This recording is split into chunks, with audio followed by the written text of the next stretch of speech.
have Ralph Preston here with us, who happens to be not only a very big advocate for stroke and stroke recovery, but he is a stroke survivor himself.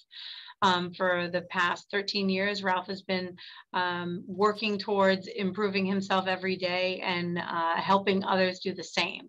So at that juncture, I'm going to hand this off to Ralph. I'm so glad you're with us today, Ralph.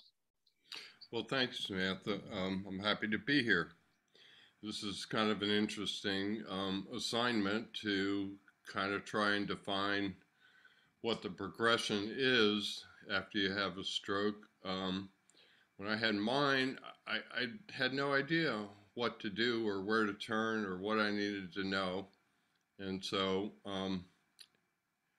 when I was in the rehab hospital, I had resources, but when I got sent home, I didn't have anybody. And so I've spent the last number of years, 10 or 12 or however many after I did most of my recovery. I say it like this: I'm trying to be the person I wish I could have talked to after my stroke, period. That simple. So it's not as easy. All strokes are different. Different people have different symptoms.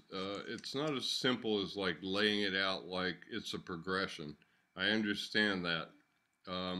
We're also going to hit about, if we can hit 95% of everybody and cover 95% of what they want to know, then we've done some good for 90% of the people out there. And that's what we're going to do.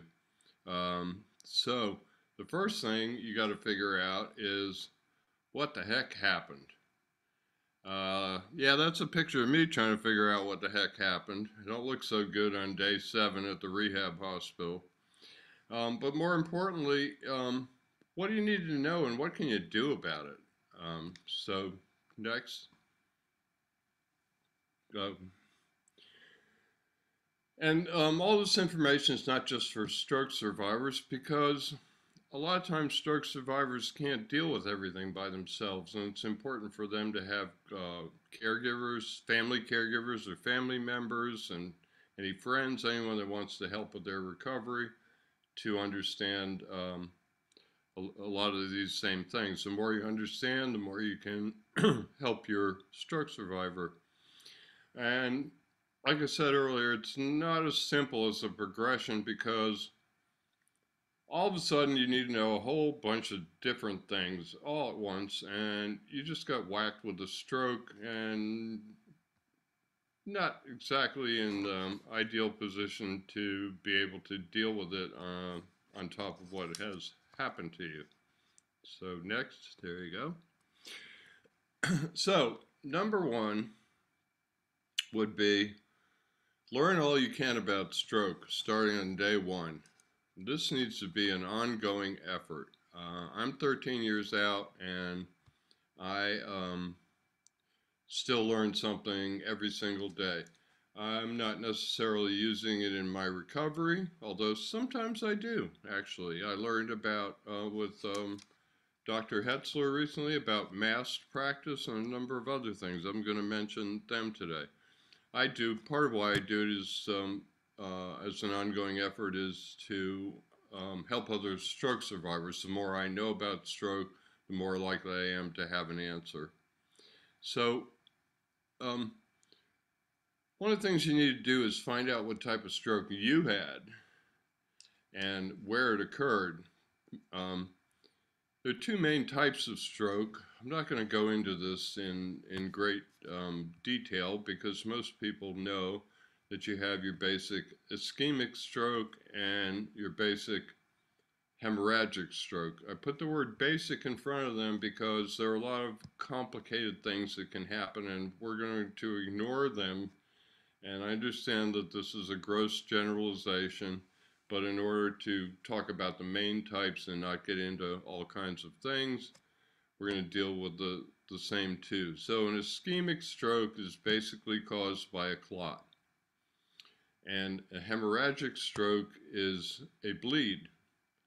Both are toxic to the brain. The ischemic stroke is toxic because because the blood vessels in the brain are blocked, the brain is starved of oxygen, and as it's starved of oxygen, brain cells die. I think it's 2 or 3 million a minute. So time equals brain in terms of getting somebody to the hospital and any interventions or anything, but this is a non-stroke prevention. That's a whole nother subject. And frankly, it's a tough one because the people that might need to know it aren't really paying attention because they don't think they're going to have a stroke. Anyway, so you got your basic ischemic stroke and your hemorrhagic stroke. A hemorrhagic stroke kills brain cells because blood is toxic to the brain. Once blood gets outside of the brain of the blood vessels, the white blood cells perceive the brain as foreign enemy invaders, and they kill brain cells as a part of your defense system. So that's not good either. There are a number of others, like I said, in the back of the brain, brain stem, basal ganglia, cerebellum, pons. There are strokes that start out as ischemic strokes and convert to hemorrhagic. In hemorrhagic strokes, you've got blood pressure caused strokes like I had where you just blow up. Other people have AVMs, arterial venous malformations. This is something that a lot of people are born with. Something like 20% of people are born with them, but less than 10% ever have a problem with them. It's basically a tangle of small blood vessels that can blow up. They don't fix them because typically having to go into your brain for something that may or may not happen is more risky than seeing what happens. So also, the area where you had your brain, the area of your brain where you had your stroke can help explain some of the symptoms that you're having and help determine your course of action for your recovery. For example, okay, I'm going to mention one of the odd types I didn't talk about. Like a stroke to the cerebellum affects your coordination and typically affects both sides. There are also some, little things like a stroke to the cerebellum often makes people really nauseous. I know a stroke survivor who threw up for months and couldn't get an answer to that question until he looked it up himself. And now I know it, and so I can pass it on. So sometimes knowing where it is, you could look up, if you're nauseous all the time, you could look up nausea after stroke cerebellum, and bingo, you'll find stuff on that. So not only knowing what type, but where it occurred is a good idea. Okay, I'm going to go back for a sec because I didn't deal with basic prevention. So if you've had a clot, you need to get to the bottom of why you threw a clot. Clots can be thrown from a number of reasons. Injuries, thrombosis in your legs, PFO, which is a hole in your heart that a lot of people are born with, and they close them up. So anybody who's got one out there is wondering, everybody reports that they have them closed. They have no problem with it. They're fine. Anyhow, whatever caused you to have a clot, you need to get to the bottom of it. You probably also need to talk to your doctor about being on some kind of blood thinners in case you do have another clot. Blood thinners will help keep clotting from happening, or small enough clots that they don't block the tiny capillaries in your brain. As for hemorrhagic stroke, they typically happen from high blood pressure.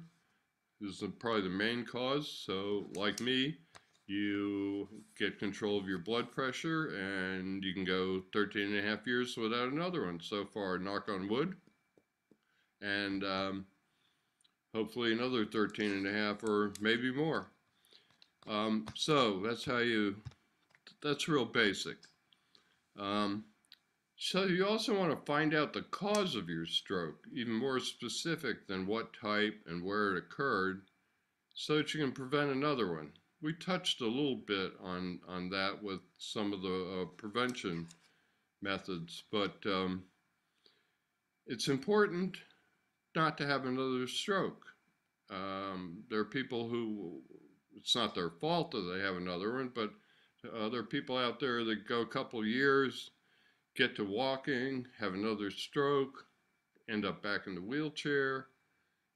I don't know about you, but my first stroke wasn't so much fun, and I don't plan on having another one if I can prevent it. So talk to your doctor, your neurologist, if they had to open up your head, your neurosurgeon, and find out what you need to do to prevent another stroke.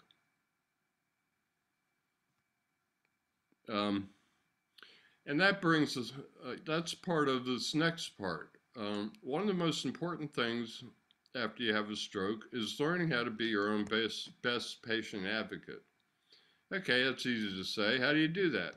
Well, you save your records. You can always throw them out later. You ask for copies if they don't give them to you, if you think they're important. Things like scans, neurologist reports, things like that. Maybe some of those things that get to the bottom of why you had a stroke. Maybe they're not easy for you to remember. I'm not really good at remembering a bunch of medical terms, and guess what?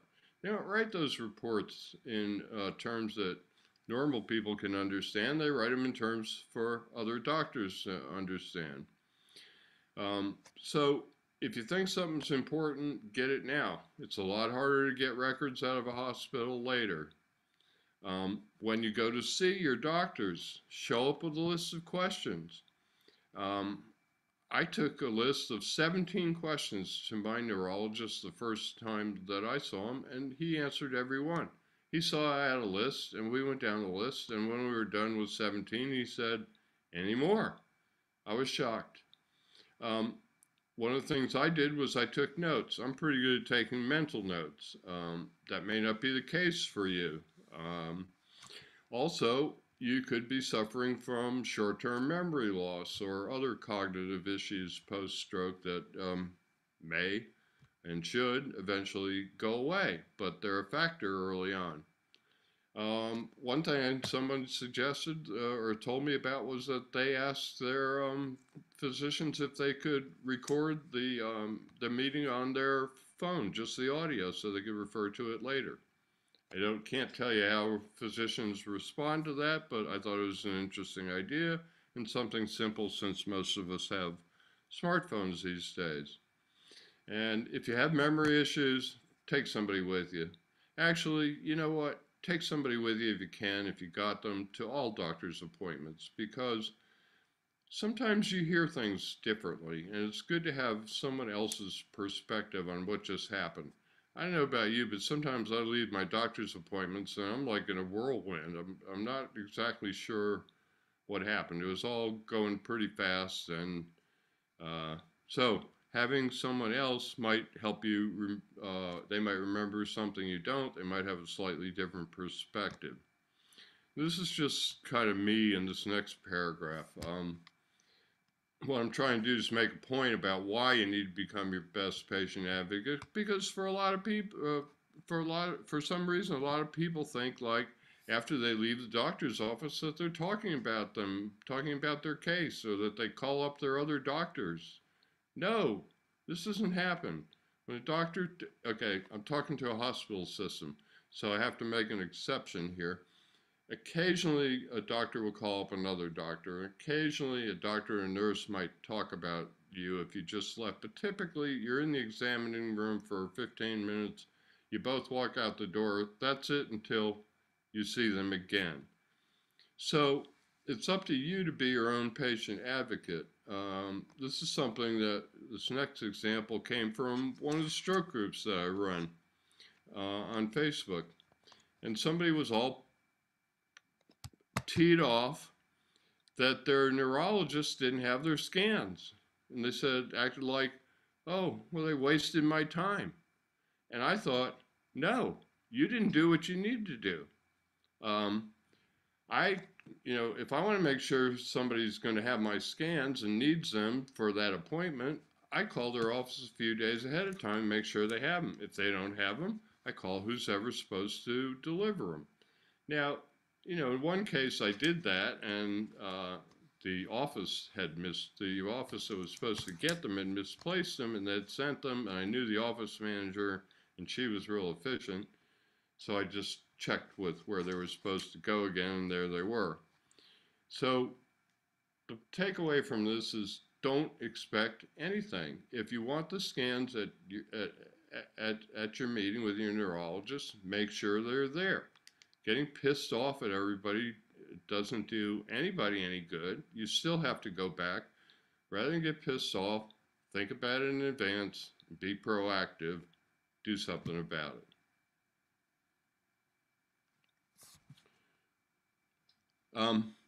Okay, so these are some things. I was started when making the outline on this on what to do about it, and I said learn everything you can about the brain. And I thought, well, Ralph, why don't you tell them a few good things about the brain? So I said, here are 10 good things. I don't know why 10, because lists seem to always be 10. Here are 10 things that you need to know about stroke recovery and the brain and everything. And then I wrote down about 15 or 20, so I got rid of the 10. These are all things that I wish I knew earlier in my stroke, or there are a few of them that are just things that I didn't necessarily experience, but I see a lot of other people experience, and I think that all stroke survivors should know them. This first one, I don't know. I knew this from the get-go, but a lot of people don't seem to. Maybe it's hope that keeps this myth alive. The hope that there is some magic pill out there. So stroke's a disease, not a disease. It's a condition. As a condition, you can improve. But since it's not a disease, there's no cure. It doesn't go away.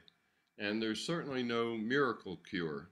Don't get me started on miracle cures, because I'm not a big believer in them, and we're not here to discuss them today. There is one miracle cure, in my opinion, and that is accepting that you're responsible for your recovery and doing the hard work that's necessary to get better. If you want to look at various devices or things that might help you, great, but don't put all your eggs in that basket. Do your work while you're looking. So many people look for some kind of cure or something that's going to make them better. What they don't realize is they're the only ones that can make themselves better. I've worked with 13 local stroke survivors. I usually go on about a 2 or 3 hour sit down with them the first time I meet them.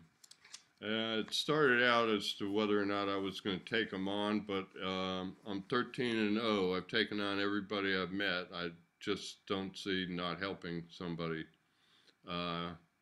So one of the things that when I sit down and talk with them, I get real close. I kind of violate their personal space. I look right into their eyes and I blink. I don't blink. And I say to them, I want you to understand one thing. I can't make you better. Only you can make you better.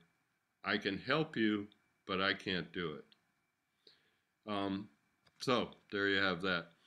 One of the things that seems to be common and is kind of funny is, that's not funny, haha funny, but it's kind of odd funny. And that's that everybody who has a stroke seems to think, they seem to downplay it. Again, maybe it's hope that's driving this.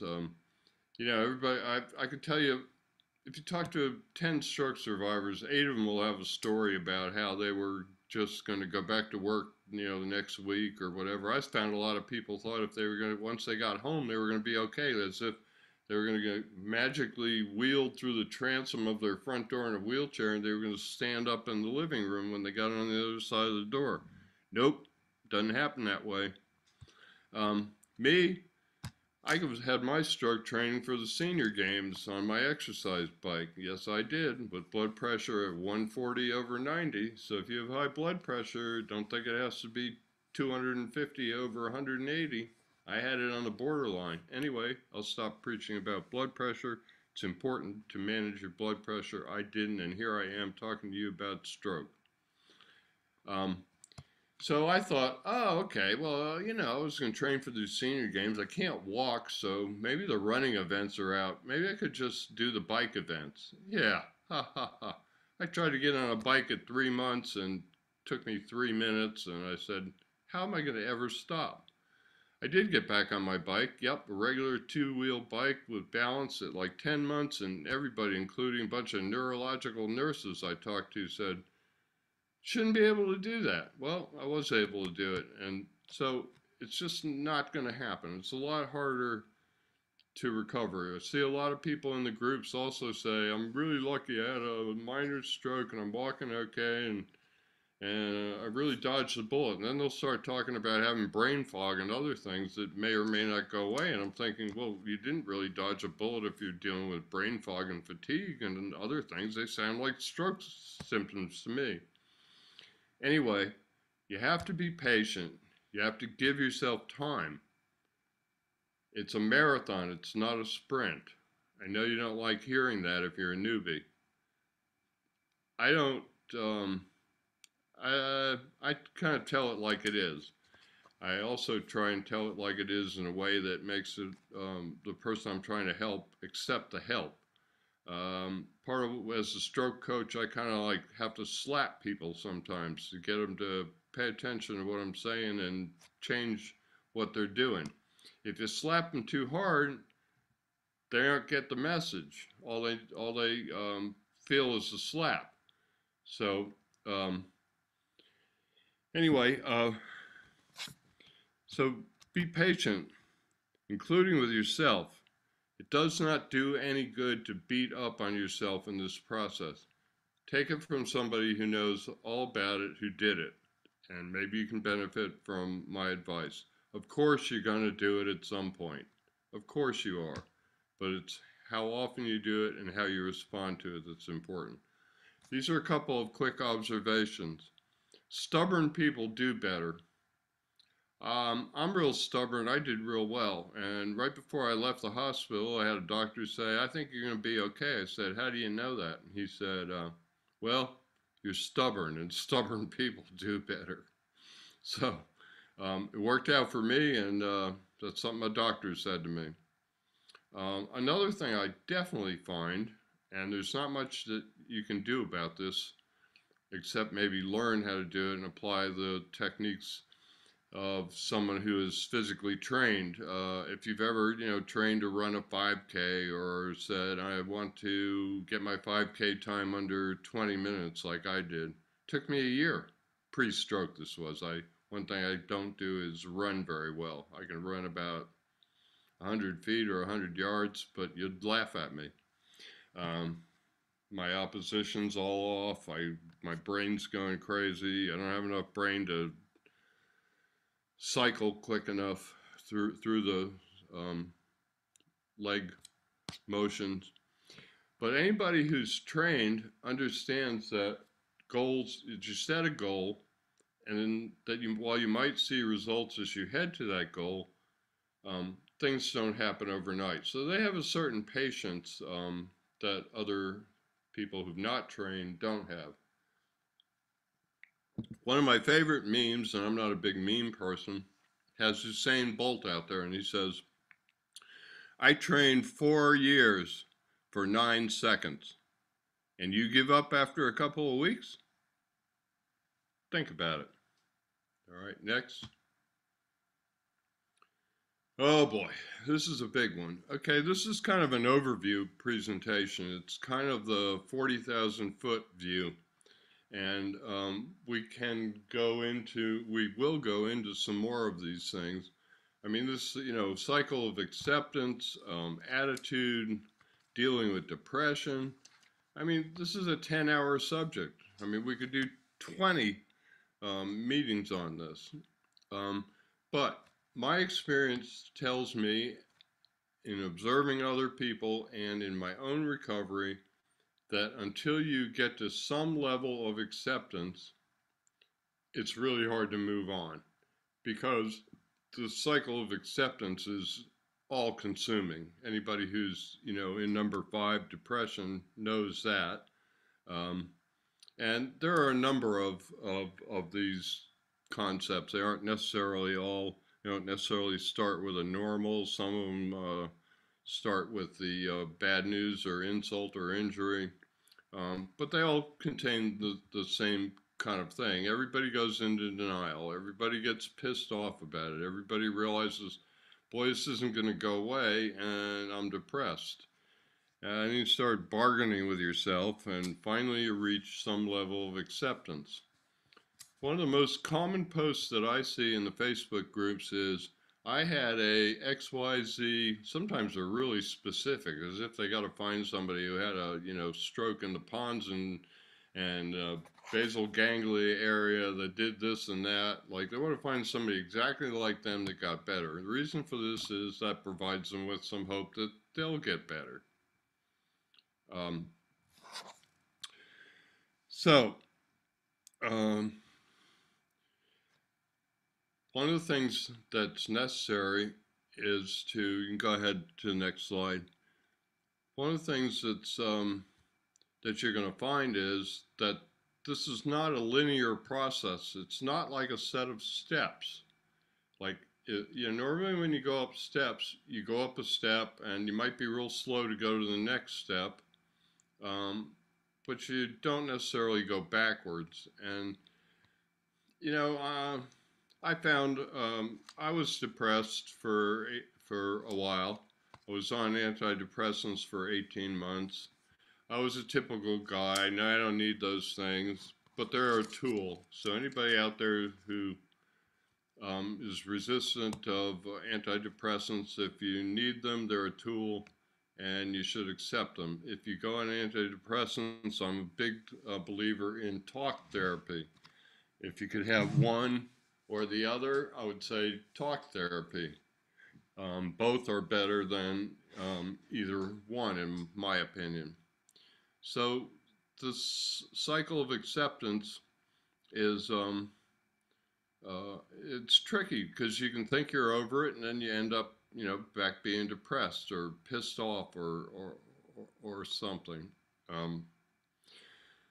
One of the things about acceptance is I see it a lot in all the groups, and that's that people tend to equate, you tell them, to accept their situation, and they perceive that you're telling them to quit.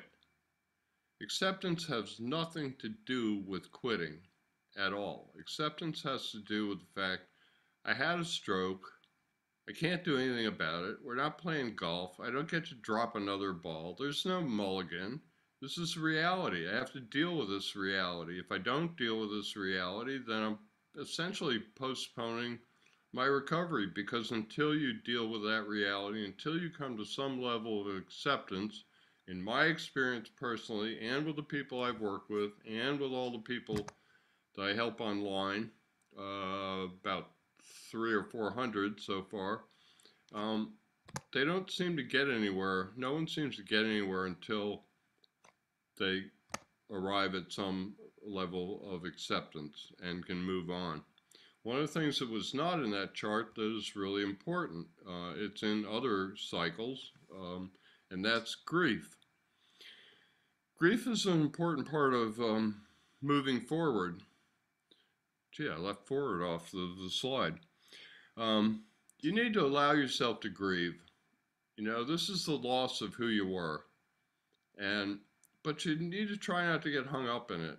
Because if you get too hung up in it, you're starting to border on a pity party.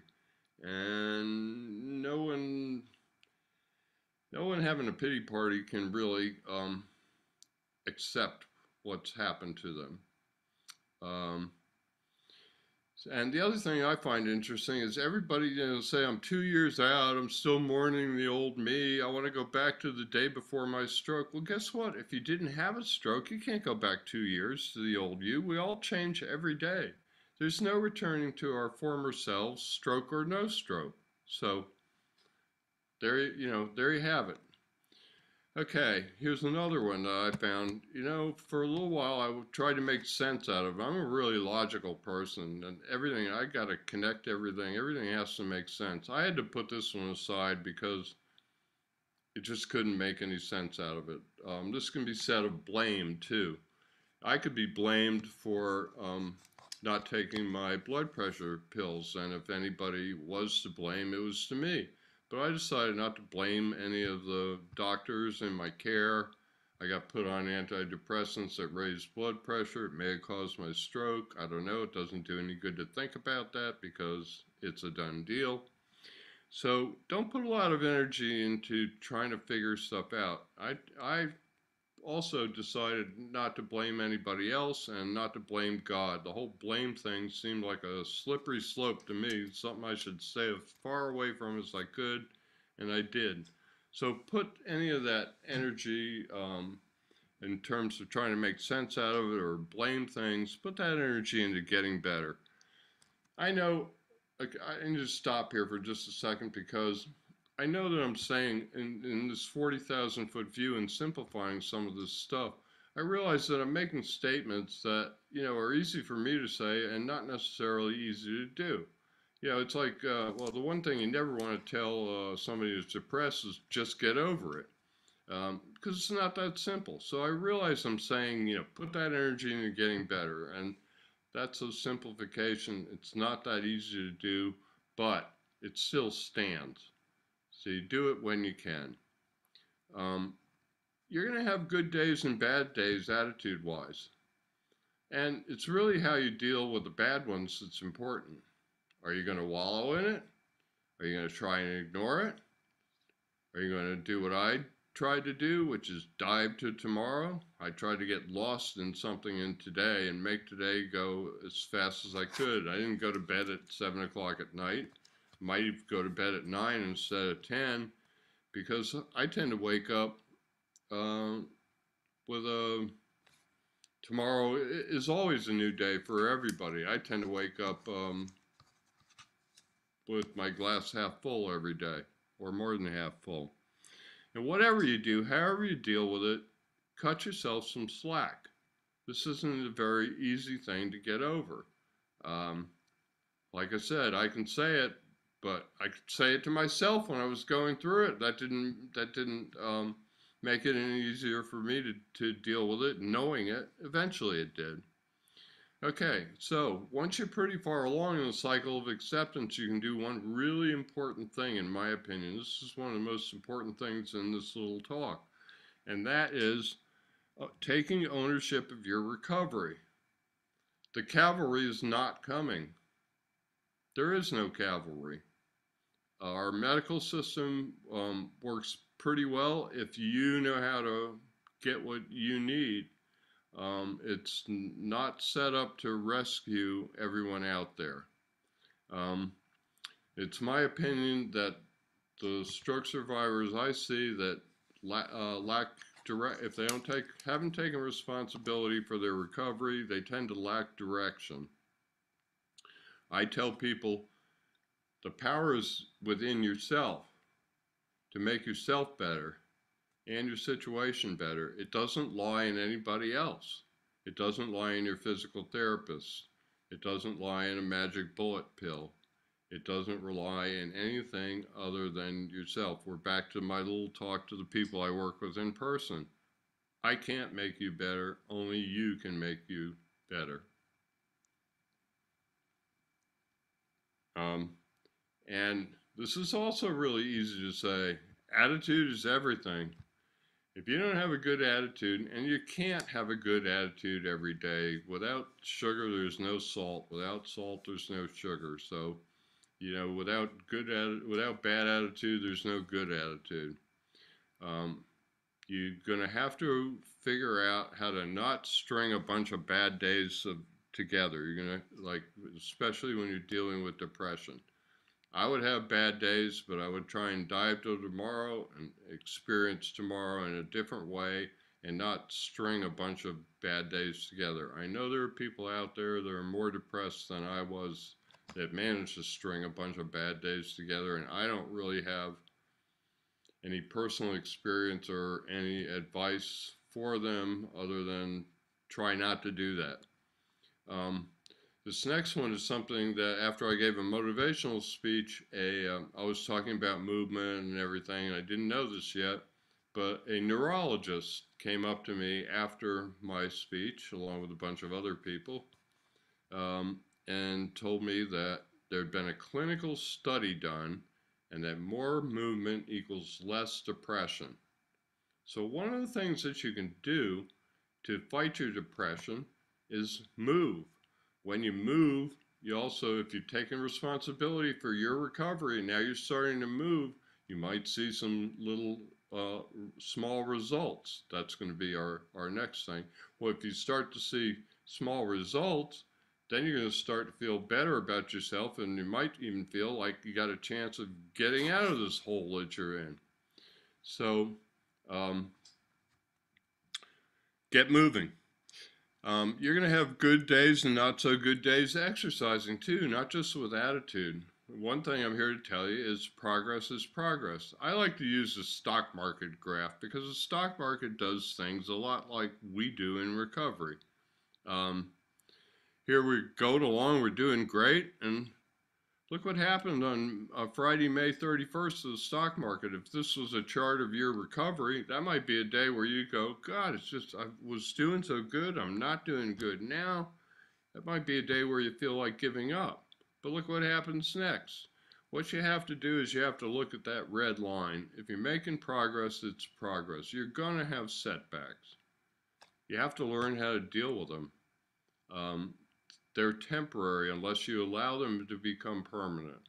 Now, this also is discounting that something might happen to you like a fall or something in your stroke or your condition develops after the fact. There are a number of exceptions to basically everything I'm saying here today.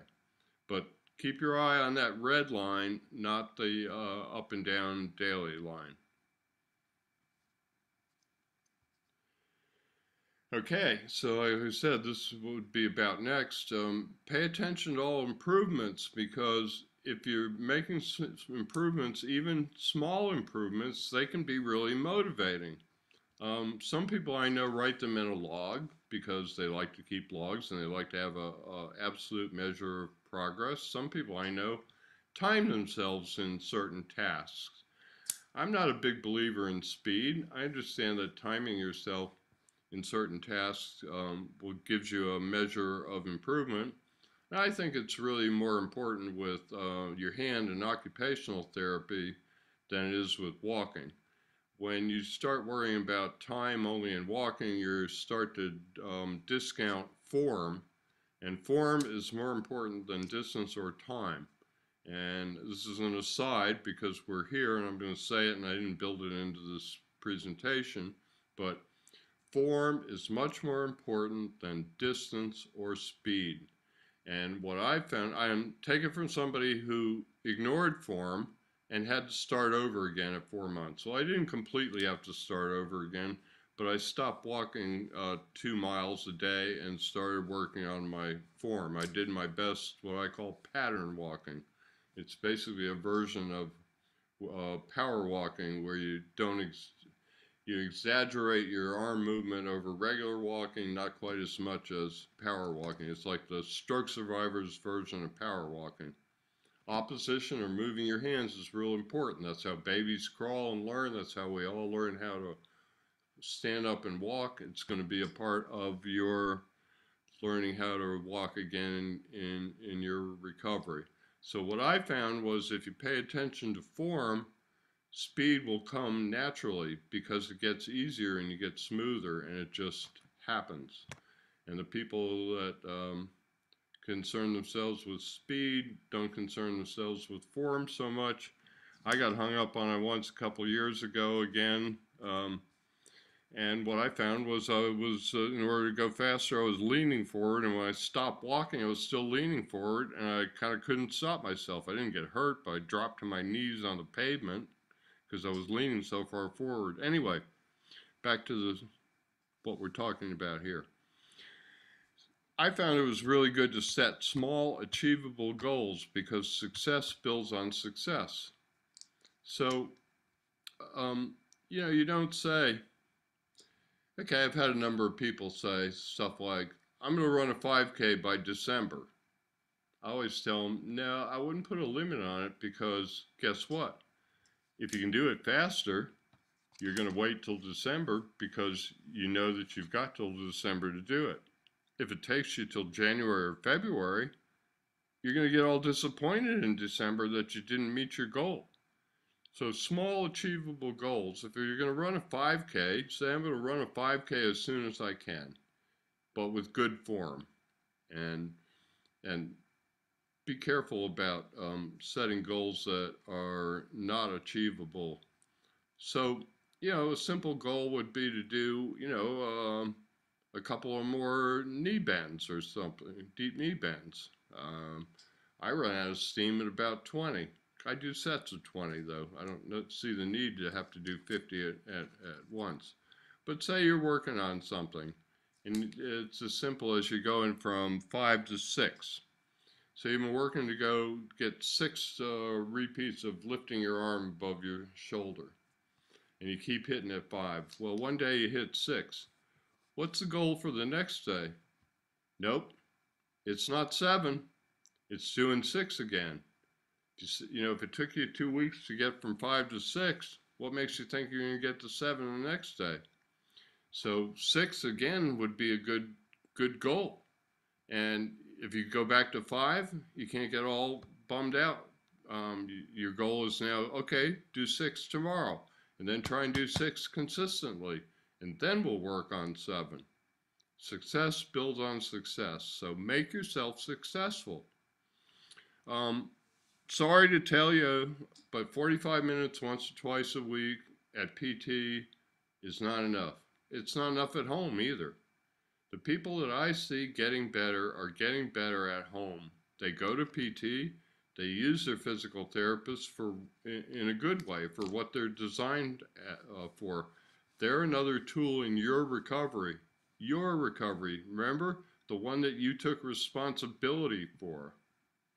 The one that you're managing, the one of which your physical therapist is a part. Work to establish a different kind of relationship with your physical therapist versus the people that go in and go, I'm here now, make me better. And there are some of those people, and if you talk to physical therapists, they can tell the difference. Physical therapists are like doctors and other people. They go into this because they want to help people. So they can tell if you want to be helped, and they will react to you differently. I have done this with at least 3 physical therapists, and I've recommended it to other people where it has worked. What I do, well, first thing is, any good physical or occupational therapist should ask you what your goals are. And if they don't, then maybe you should consider getting another one, or you should tell them what your goals are and make sure that you're both working towards the same thing. That's why sharing your goals is important, to make sure you're on the same page. Okay, so how do you have a different level of relationship with your physical therapist? I always ask for homework first week. Then I go home and do it. Okay, I come back and maybe I can't do it perfectly, but a physical therapist can see little tiny differences. That's what they do. So it will be obvious to them that you went home and did something. They like effort. They will recognize effort. If you do homework, if you ask for homework and you go do it and you show effort, you will have a different relationship with your physical therapist, and you will never ever have to ask for homework again, because they will just automatically assume, and hopefully rightfully so, that you want homework, that you understand that you have to take responsibility for your recovery, do what you need to do at home in addition to coming to physical therapy. And here we are, back once again to only you can make you better. Okay, so one of the things, well, in that, maybe I skipped that you need to become, we don't need to go back, that you need to become your own physical therapist. I have to understand everything. I have to have my physical therapist have things make sense to me. I tell them this on the first visit. If I don't understand it, I'm not going to do it for you because I don't see the purpose. I need to understand how it fits into my recovery, the one that I took responsibility for. So from the get-go, as soon as you start establishing that relationship, start picking that therapist's brain. Start asking about homework. Why am I getting this homework? What are we working on? What's that going to help? That way you understand. Like, I mean, they'll assign you stuff like standing leg extension, and you have no idea why you're doing that. Well, it's one of the things that's real good for weight shifting, and it's one of the things that you're going to have to do when you walk. Um, it's a piece of walking. So the more you understand, the better you're able to put all these pieces together, because there are about 30 or 40 pieces to walking. Don't dip your hip, upper leg strength, don't hyperextend your knee, get that ankle bending, dorsiflecting, heel toe, push off of the toe. I mean, I can do 15 more. That was about 10 there. So it's a really complex thing. Here's a couple of more opinions, I suppose they are, or just facts. Um, I recovered at home when there weren't a lot of assistive devices, so I shoot all of my videos on my YouTube channel in my home, surprise, surprise, and they all use things like coins and chip clips and rubber bands and hammers and things that you got around the house. Assistive devices are great, but they're just that. They're assistive devices. They can help you to learn. They might even make you learn faster, but you're still going to have to do the repetitions. And you're going to have to make your brain reconnect in order to shed the device and be able to do it by yourself. So, you can get a $40,000 robotic arm, and it might help you learn faster. And there is science that behind this. I'm not an anti-device, um, but there is science behind it. But at some point, unless you want to walk around with a $40,000 robotic arm, you got to learn how to move your arm by yourself. Um, so, assistive devices are just that. They assist. I got better without anything. A lot of these things did not exist. Just because I got better that way and they didn't exist doesn't mean that I'm saying you shouldn't seek them out. They're not a magic bullet, however. And just try and get your insurance company to pay for that $40,000 robotic arm. Uh, the company ran into problems with that. It's actually $60,000 or $80,000, and now they'll rent it to you for $400 or $500 a month. Anyway, gaming devices are interesting. Um, I don't really feel the need for them. I was always able to entertain myself, and I never got bored with therapy. But I'm one of those guys that worked out, so I grew up on swim teams. So if you ever swum laps, there's nothing more boring than swimming laps in a swimming pool. So I didn't have any trouble with this, but I've done some video with the Medical University of South Carolina around some gaming devices. And you have various gloves and balls and things that are marketed to stroke survivors. And here's what they can do for you. I think that they help distract you from the fact that you're doing physical therapy. This is good for anybody that basically doesn't want to get up and do their physical therapy. I don't understand it, but there are a lot of people who will tell you that they want to get better, but they don't do what's necessary to get better. Go figure, as they say in New Jersey. It makes no sense to me. So a gaming device are pretty good for hand-eye coordination and things like that. Maybe moving your fingers to, there's like a music glove and different things. I'm not here to sell anything or endorse anything. But these types of things can be useful, particularly if you're somebody who doesn't enjoy their therapy, and because they'll distract you and you might end up spending more time with it. And spending time in your therapy is a good thing, because as we're going to see as we move on, uh, I don't even know if I should have put this in. AFOs are a double-edged sword. They're really tricky. I helped people for about 8 years before I was willing to take on.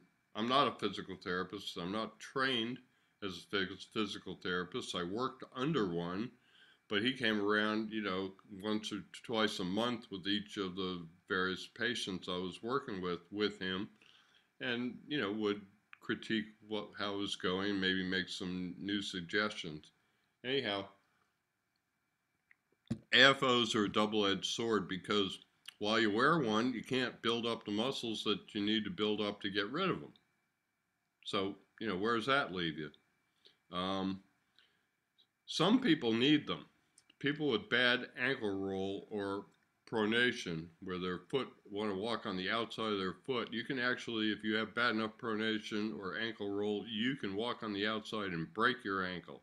Something you don't want to do on an affected leg if you're trying to learn how to walk on it. One of the strategies that people do with getting off of AFOs are walking around the house or someplace they feel safe without them.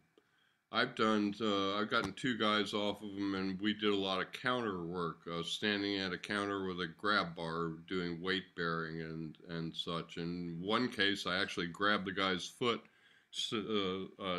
get on my knees for an hour at a time. Well, no, I had to stand up every 5 or 10 minutes, but we'd do an hour where I had him weight bear on his affected leg, and I would honk his foot into the right position, and eventually his brain learned to put it there, or I don't know quite how it happened, and it's not really repeatable because not everybody's willing to get down on their knees for an hour twice a week like I did for about 6 weeks to make that happen.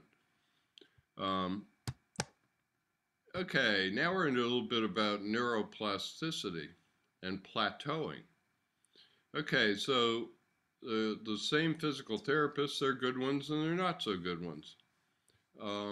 One of the things that you'll notice is when you start physical therapy, you'll make a lot of improvements right away. That's because your brain is challenged. As you go on, if they don't mix it up or give you different exercises or make them harder, you're going to start seeing that upward curve leveling out. Eventually, after it gets kind of flat for a few weeks, they're going to be talking about, oh, well, you're plateauing. You don't need to plateau. In a sense, if somebody doesn't change up your exercises and challenge your brain, they're plateauing you, and then they kick you out because your insurance says you're not making any progress. I know a stroke survivor who stayed in physical therapy for 5 years. He had a doctor who wrote really small goals, and he kept achieving them. And because he wrote different goals, they had to give him different exercises, which kept his brain challenged. If you know this, you can talk to your physical therapist if they start to tell you you're plateauing. You can say to them, I wish I could have done this because I plateaued a couple of times. I wish I'd been able to go in and say, I understand that you need to keep I need to keep my brain challenged in order to keep on the good side of the neuroplasticity curve. So what can we do to mix it up? I didn't know that, so I had to take what they gave me. Okay, repetition, repetition, repetition. I once went to a neuro-trained physical therapist, and one of the first things she said to me was, they say it takes 10,000 repetitions to really learn something. I thought that was absurd. 20,000 repetitions later, I didn't. So the brain learns. Neuroplasticity is always present in your life, but the brain needs a lot of repetition. Okay, we're going to toss in this concept of mass practice now.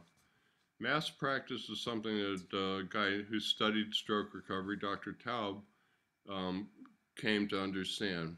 And I only learned about it recently. So somebody asked me, so Ralph, would it be better to work from 8 to 12, if you're going to do 4 hours a day, work from 8 in the morning till noon, or would it be better to work from 8 to 9, 10 to 11, 1 to 2, and 3 to 4? And I said, seems like it'd be better to spread it out. No, that's not the answer. Your brain likes lots of repetition and mass practice. Keep hammering it home. It's kind of like aerobics. You don't get any benefit out of aerobics till you do 20 minutes. So they tell everybody to do 20 minutes of aerobics, and they stop right when the aerobics is starting to happen. That's an analogy. It doesn't work exactly the same way with the brain, but the more you can pack in there through repetitions and by doing it for as long as you can, that's the way your brain learns. They always ask me, what would you tell the stroke survivor? What would you tell your younger self? What would you tell yourself a couple of months after your stroke that you know now that you didn't know then that would be important to know? Well, there are about 20 things, but one of the things that when I have to answer that question, I'll say core, core, core, because core is key to everything. People didn't talk to me so much about core. They talked about arms and hands and shoulders and legs and ankles and things. Well, if you don't have core, you can't hold your shoulder up. If you don't hold your shoulder up, it's not supporting your arm and hand it's like a big crane that has to support your arm and hand. If it's not doing that, it makes the job of your arm or hand and the recovery of your arm or hand more difficult for you. Core is especially key in walking because core is what holds your hip level so you don't do that hip dip thing. Um, so work on core. There are a lot of ways to work on core. We're going to go into some of this. I'm trying to give you, like I said, the 40,000 foot view. So next slide. It's also supposed to do this in a half an hour, and there's just no way to do that. Okay, so we mentioned neuroplasticity. This is they didn't actually believe in neuroplasticity 40 years ago. They thought you got the X amount of brain cells at birth, and that was it. They didn't think brain cells could regenerate, and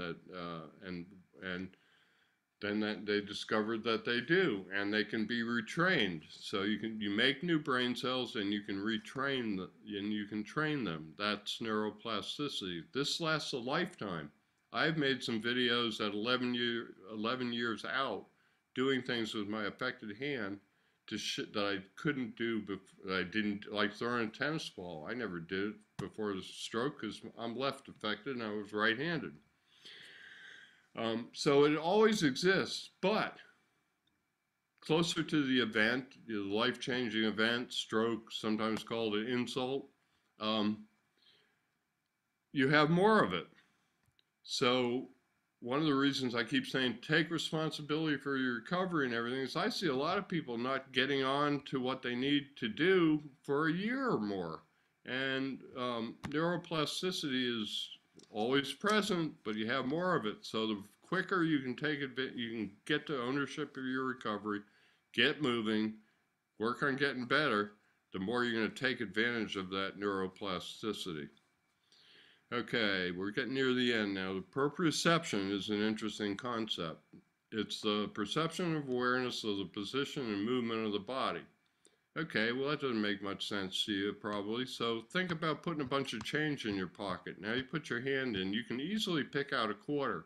You can easily pick out a dime. You might have a little trouble between a dime and a penny, but a nickel won't fool you. You won't think it's a quarter and you won't think it's a dime or a penny.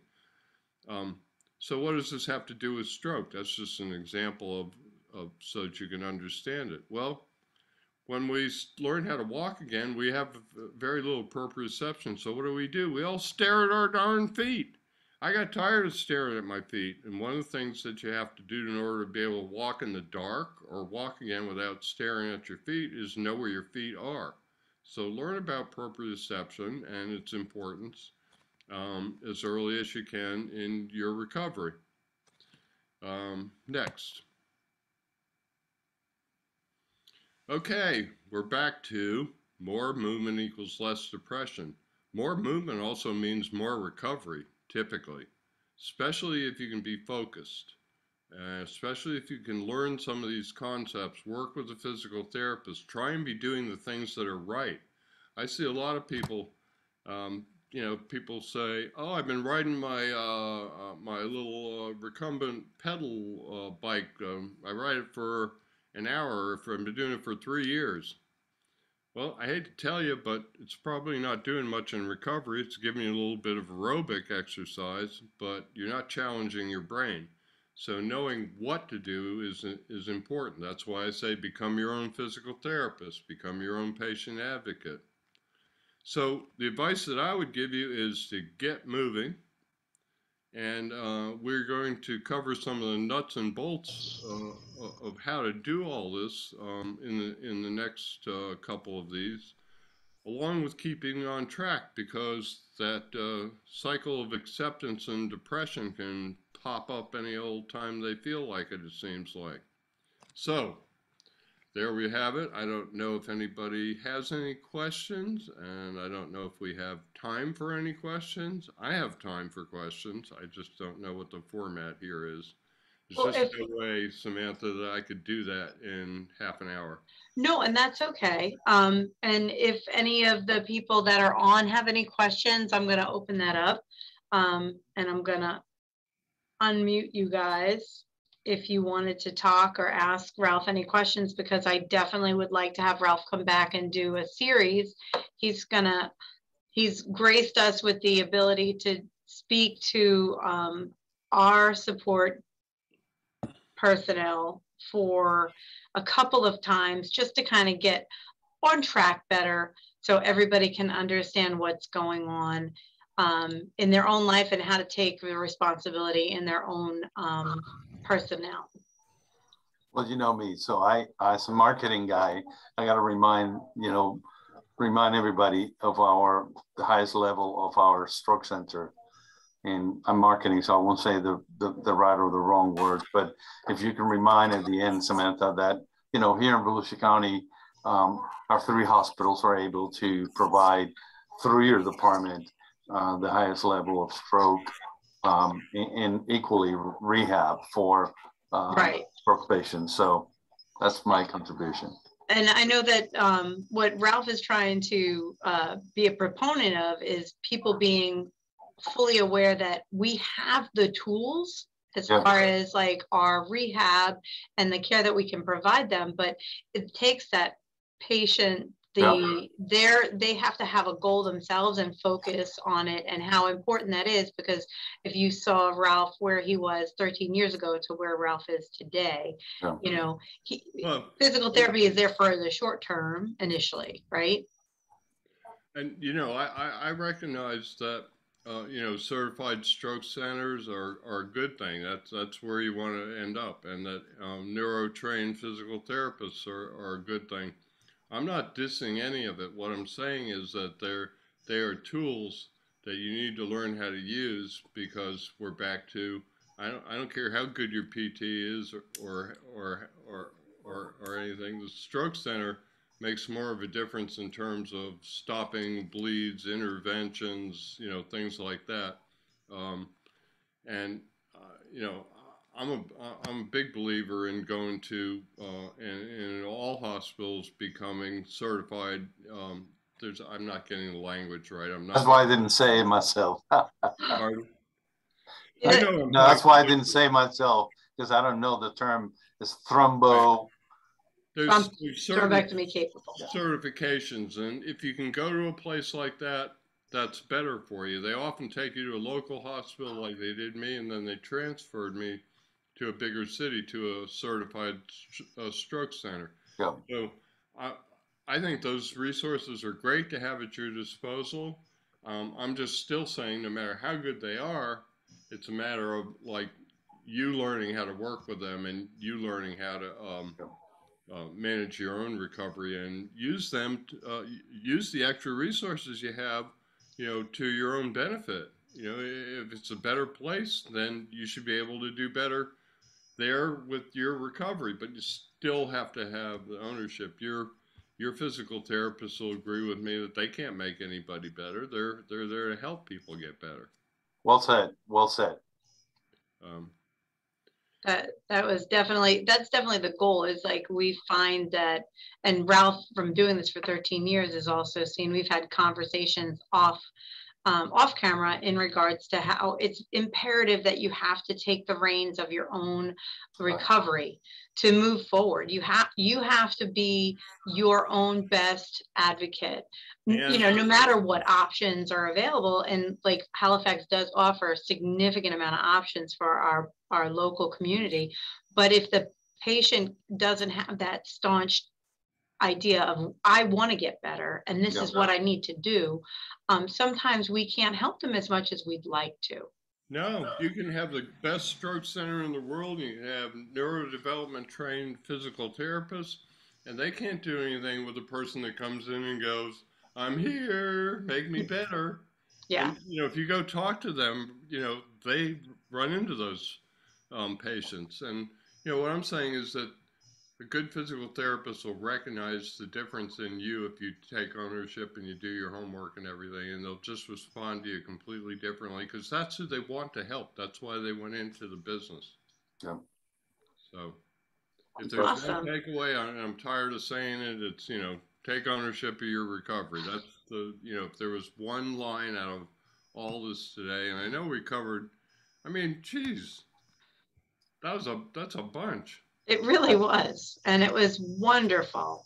And I really, truly appreciate you taking the time. And Ralph will be back with us for a couple of segments more about, like, how to do more recovery at home after you're done with your recovery with the stroke rehab. It would be my idea to answer most of these questions that I raised. What I'm telling you to do is, become aware of these things and everything. But also, I don't feel like I can just walk away at that point.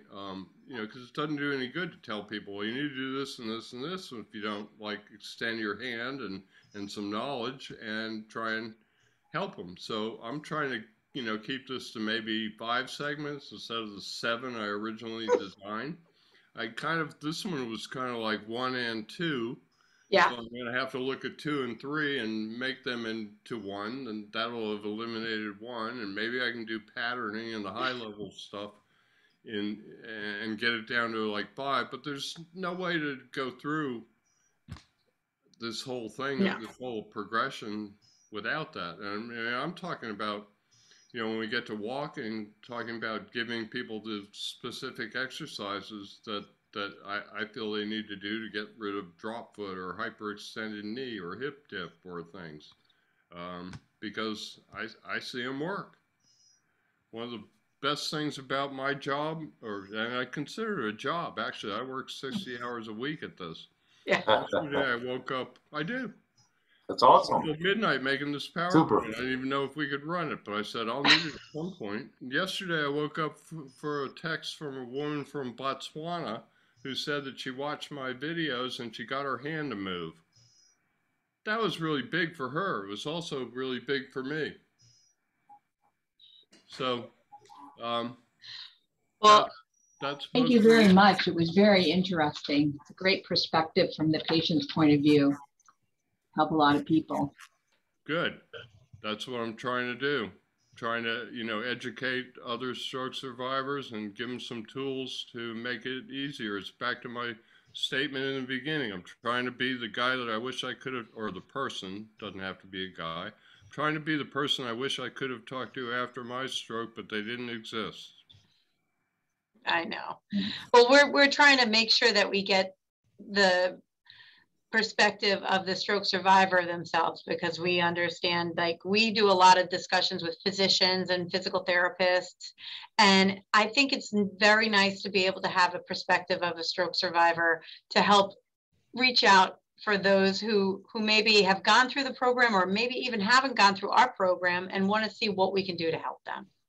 Well, I can help you with that, and I've given a couple motivational speeches. So I was asked to by medical professionals, because they said people walk out our door and we never know what happens to them. Same with physical therapy. I go back to physical therapy. I went back to my the Tuesday, Thursday stroke group at the rehab hospital I was in, to walk in and try and give those people hope. And when I went back to physical therapy, they kept saying, oh, it's so great to see you doing so well. Everybody walks out that door, and they pointed at the door and said, we have no idea whatever happens to them again.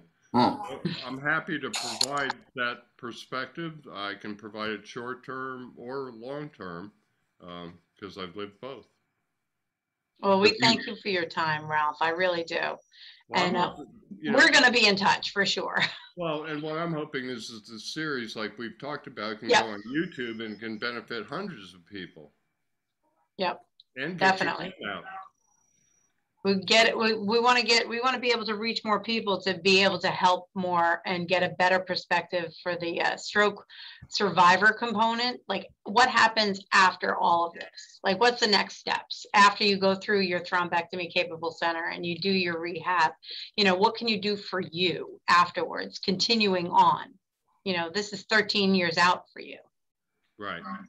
Look forward to hearing that story and that support. Thank you.